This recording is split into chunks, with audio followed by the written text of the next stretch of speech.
In today's video, I'm going to teach you how to use Wrike for project management. First, make sure you're logged into your Wrike workspace. From anywhere in Wrike, head over to your inbox or main workspace view. This is usually where you land after logging in, and it gives you quick access to everything happening across your account. Next, look towards the left-hand side or the main navigation where you can create new items. Here, you'll see an option that's highlighted in your interface to create a new space. Go ahead and click on that highlighted area.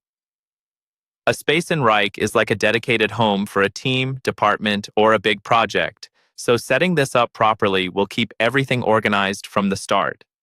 From the options that appear, choose Create a Space from a Template.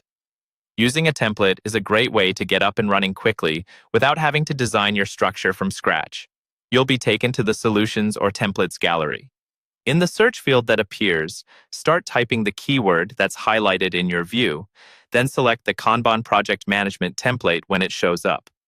The Kanban template is perfect if you like to manage work visually in columns such as To Do, In Progress, and Done. Once you've opened the Kanban Project Management template, click on Use Template. Wrike will now create a new space for you based on that structure. This will include sample workflows, statuses, and a board-style view that you can customize. When your new space opens, switch to the board view if it isn't already selected. You'll see columns representing different stages of work. At the top or within a column, click on the highlighted button or plus sign labeled Plus Item. This is how you add a new task or work item to your board.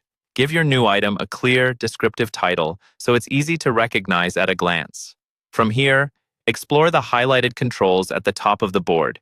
You'll see options related to different functional areas like marketing, HR, finance, and logistics and operations. Clicking on these allows you to jump between boards or views tailored to each department, all within the same overall structure. On the top bar of the board view, you'll also see several key controls. Options to adjust priority, columns, grouping, and cards. Use priority to sort and focus on the most important tasks first. Columns lets you change or rename the stages in your workflow. Group allows you to reorganize tasks by assignee, status, or other fields. Cards controls what information is shown on each task card, helping you keep the board as simple or detailed as you need. And that's the basic flow. Create a space from a Kanban template, add items to your board, and then fine-tune the view, columns, and fields so Wrike matches the way your team actually works.